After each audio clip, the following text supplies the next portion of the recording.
Filosofía barrial. Hoy les presento el código secreto de las esquinas y los modales del silencio.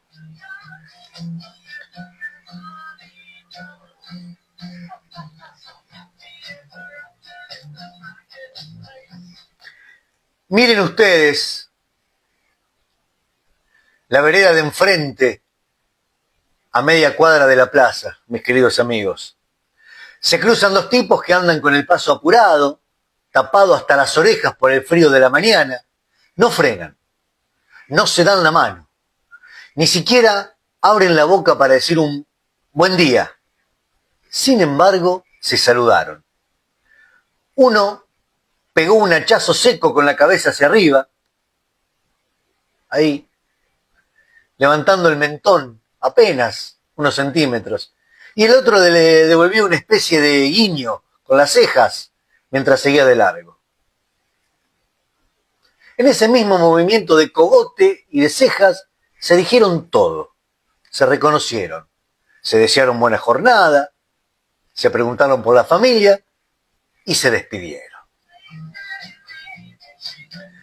Los manuales de la alta diplomacia y los profesores de los grandes colegios dirán que para comunicarse hace falta un idioma prolijo, un sujeto, un predicado y una sintaxis que debe ser impecable. Pero el hombre de barrio sabe perfectamente que la verdad de un pueblo no se escribe con tinta, se escribe con los ojos, con las manos y con los silencios. El argentino es un bicho profundamente expresivo que descubrió que las palabras, a veces, son demasiado ruidosas o demasiado lentas para la velocidad del afecto. Por eso inventamos un idioma paralelo, un código secreto que solo se entiende si naciste debajo de estas baldosas.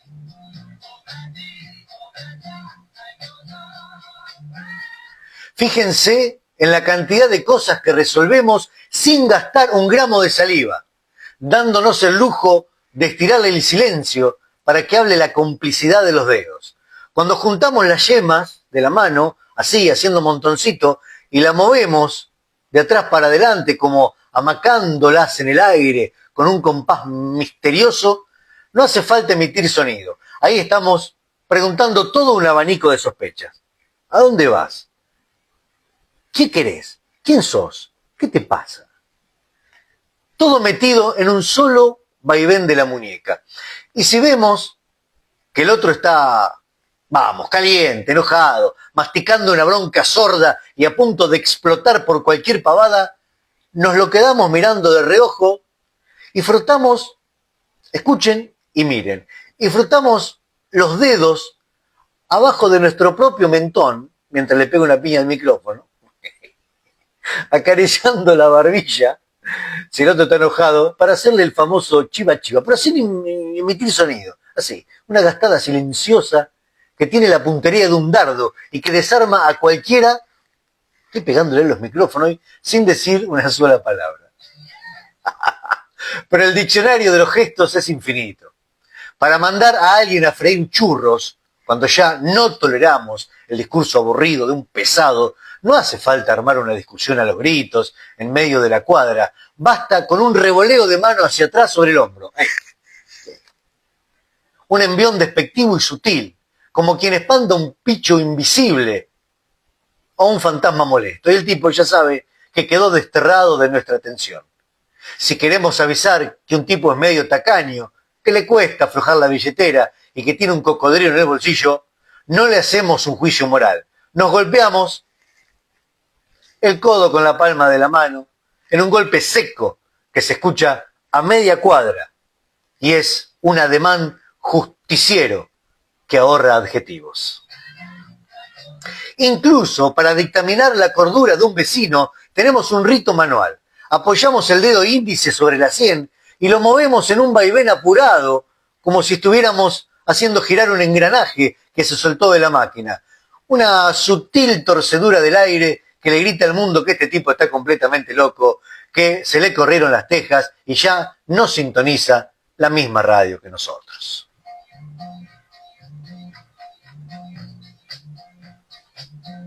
Esta sabiduría del cuerpo viene de lejos, mis amigos. Piensen, si no, en la mística sagrada de las milongas y los clubes de antes, donde se jugaba el destino del amor sin pronunciar una sola sílaba. El hombre se paraba contra la pared, localizaba a la mujer que le gustaba, miraba, la divisaba del otro lado de la pista y en lugar de caminar los metros que los separaban para ensayar un discurso elegante, simplemente le clavaba la mirada y hacía un cabeceo. Una inclinación levísima del rostro, ahí. Un viaje cortito de los ojos hacia la pista.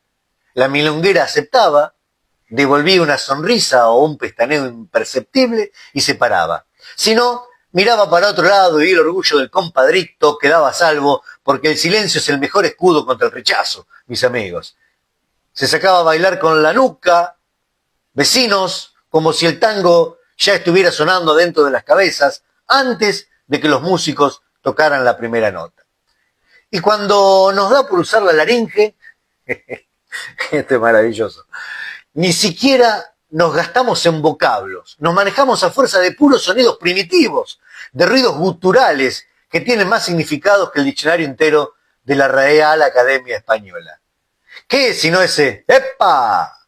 Que soltamos cuando nos cruzamos con alguien de golpe? ¡Epa! Y epa no es una palabra, es un freno de mano, una exclamación que significa ¡qué sorpresa encontrarte! Mirá por dónde andamos, ¿qué haces de tu vida? O el ¡wep! ¡wep!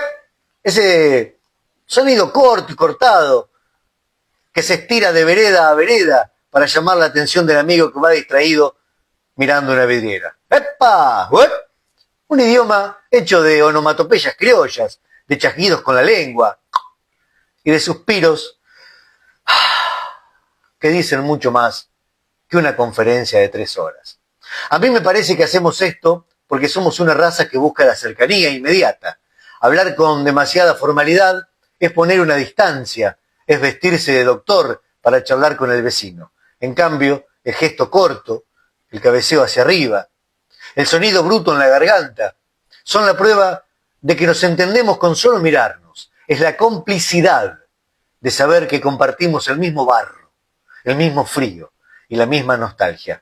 No necesitamos explicarnos nada porque, en el fondo, todos los hombres de esquina estamos pensando y estamos viviendo y estamos jugando el mismo partido.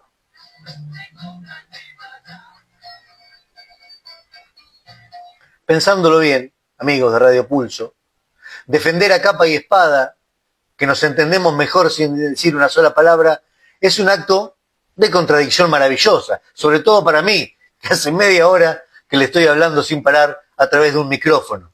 Si esto fuera rigurosamente cierto, yo tendría que estar acá, sentado, haciendo montoncitos con las manos frente a la consola, cabeceando al operador a través del vidrio y frotándome el mentón en silencio para explicarles cómo viene la mañana. Sería una radio bastante barata y un dolor de cogote tremendo para mí antes del mediodía. Menos mal que el streaming todavía nos permite encontrarnos con la voz y el Instagram y alguna que otra plataforma encontrarnos con la mirada. Así que cuando salgan del laburo y se crucen con ese amigo de toda la vida, no gasten palabras que la mañana está fresca para enfriar la boca. Peguen un buen bocinazo con el mentón, levanten la mano con los dedos juntos y sigan viaje. Arrímense a la cocina para armar unos buenos matecitos, un café calentito. Suban el volumen de la radio y quédense allí, que acá nos seguimos escuchando y nos seguimos entendiendo, porque llevamos el boleto en la mano a través de Radio Pulso.